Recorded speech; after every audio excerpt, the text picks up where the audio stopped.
lot of people like feet. It's actually one of the most common, taboo, intimate preferences in the world, I would say? Not sure.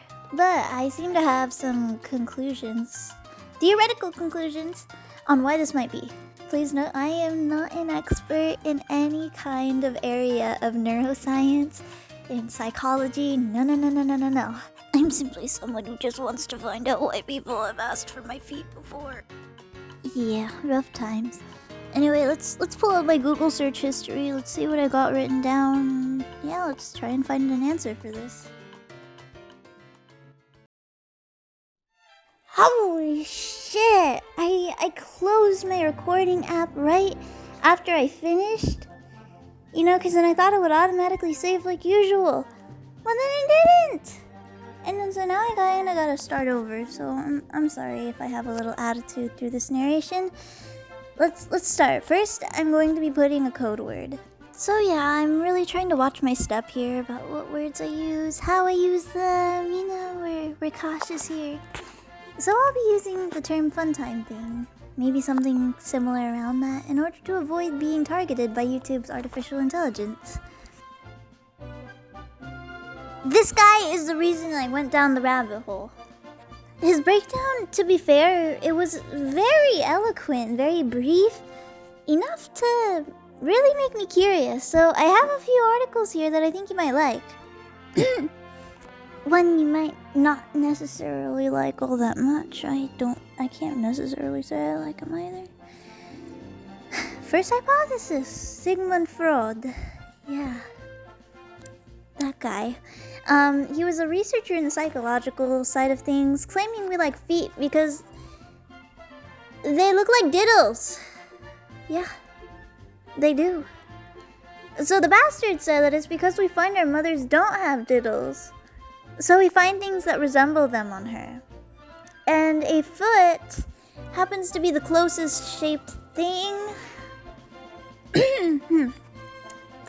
You see, usually with a little bit of research and, you know, a few Google searches, a few clicks here and there, I would be pretty down to believe something. You know, the right support. But this, I'm still having a hard time comprehending it. It doesn't make too much sense, but then it might be different for you guys. I don't know.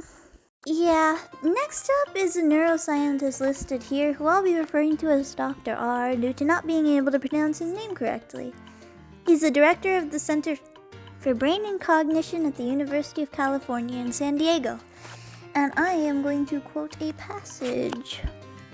Dr. R said he solved the mystery of the foot fetishes while studying the brain malfunctions that lead to phantom limb syndrome, a condition where amputees feel as if their missing limbs are still attached to their bodies somehow, and that they can move those limbs still.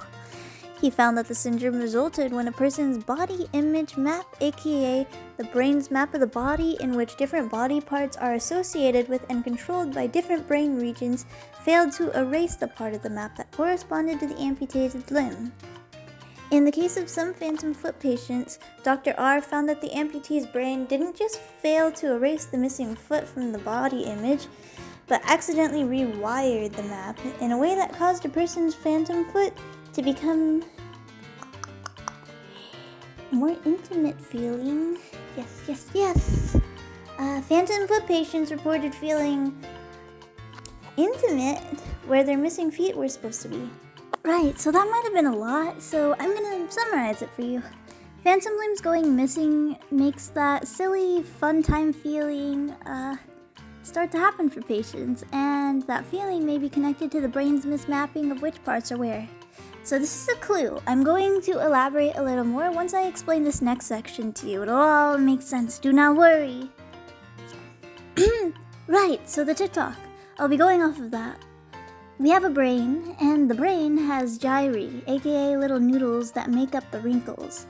Those wrinkles are known as sulci. Well, there's one super large sulci in the brain that contains all the body mapping and it has all our feelings. We call it the somatosensory cortex. So the areas upon where you feel everything are separated along that cortex. For example, we have your hands, your face, and your legs. They're like in different sections of that sulky.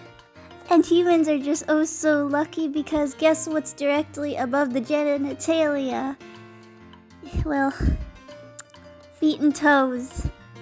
Yeah, so the wires, the nerves, the connections amongst these two sectors can easily be crossed. It's a little bit easier now why the biological reasoning can connect with the one Dr. R presented, the psychological presentation. But yeah, it's one of the world's most common fun time feeling that does not have to do with already pre-sexualized parts of the body.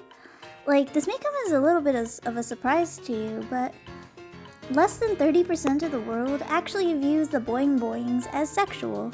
You know, they're used to feed babies, so they think that liking boing boings is actually, you know, inappropriate, so to say.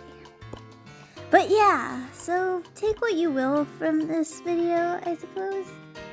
I mean, I'm glad we kind of went over this. I'm glad I have someone to tell this to, because oh my gosh, this has been haunting my brain for nights now.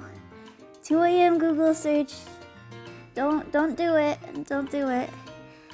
Right, so bye. I'll see y'all later.